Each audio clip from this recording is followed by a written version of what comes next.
can you give to people who want to get started on YouTube and just create? Get started. It's not that easy though. It depends. If you love it, it's going to be easier. You'll be willing to fulfill your vision if you love it. If you don't and you just want to be YouTube famous, there's plenty of other things to do. And give it a time period too. Like for me, I decided I was going to do BlackBoxTV for 6 months. And if it didn't work out, I was going to stop. But I was going to give it 6 months of continuous content. You know, set a rule for yourself and set a rule for your content as far as your uploading time.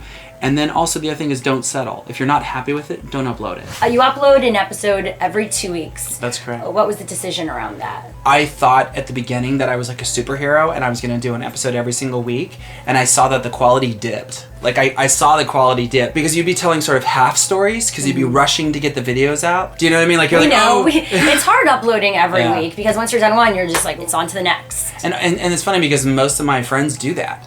But it was, and so I had nothing to compare it to. So I was like, oh, BlackBoxTV is going to be just like this channel and we're going to upload every week. Then once you actually really get into that, you really see, I'm creating worlds every time. And I want those worlds to be badass. I don't want them to be like, oh good, I'm afraid. Oh good, I want people to like really be into it and really care about what they're seeing and what they're experiencing. And that takes time. And I'm totally willing to take the time. So let's go back to your editing process.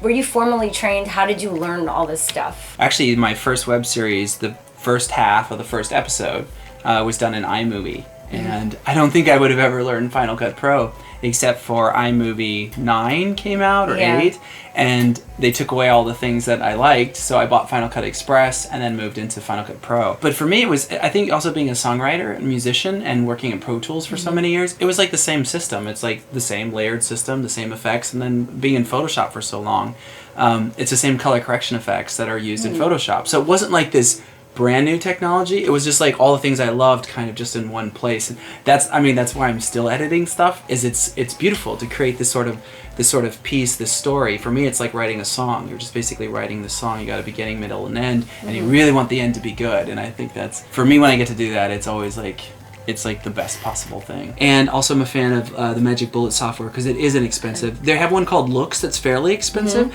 but they also have another one called Mojo, which is like $100, and it will fix just about anything you've done. That does all your kind of effects or transition type shots? That's for color correction. The color correction. Because the thing is, if you don't crush the blacks, like if you don't crush the blacks and it becomes just, but that's just me, I love noir. I like things that are more like dramatic, obviously.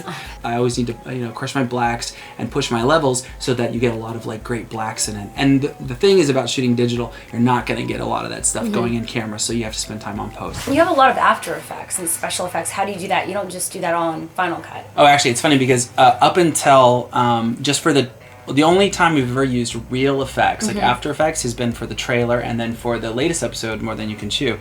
Usually I just do all the effects in Photoshop. See, I was surprised about this because I saw the one with Augustine and the car. I was like, that car looked so good. Like it was all done in Photoshop. I was like, where'd you get that car? The car's actually five different pieces of cars. Like the front tire is from a car wreck picture, and then the back car was actually a friend of mine's car. Like you just put them all together and compile them, and then I put them in the scene. So what I do is when I'm on set, I'll shoot plates of just the scene that I want to do the effect in, and then I'll build it in Photoshop, and then I'll either contract or expand the picture so it looks like it's in camera. What about locations? Because you find the most interesting locations. Is that important to you? It is so important because the location is always a character itself, especially in a short, because you don't have time to establish the location in like 10 minutes like you would with a movie or a TV show in 5 minutes.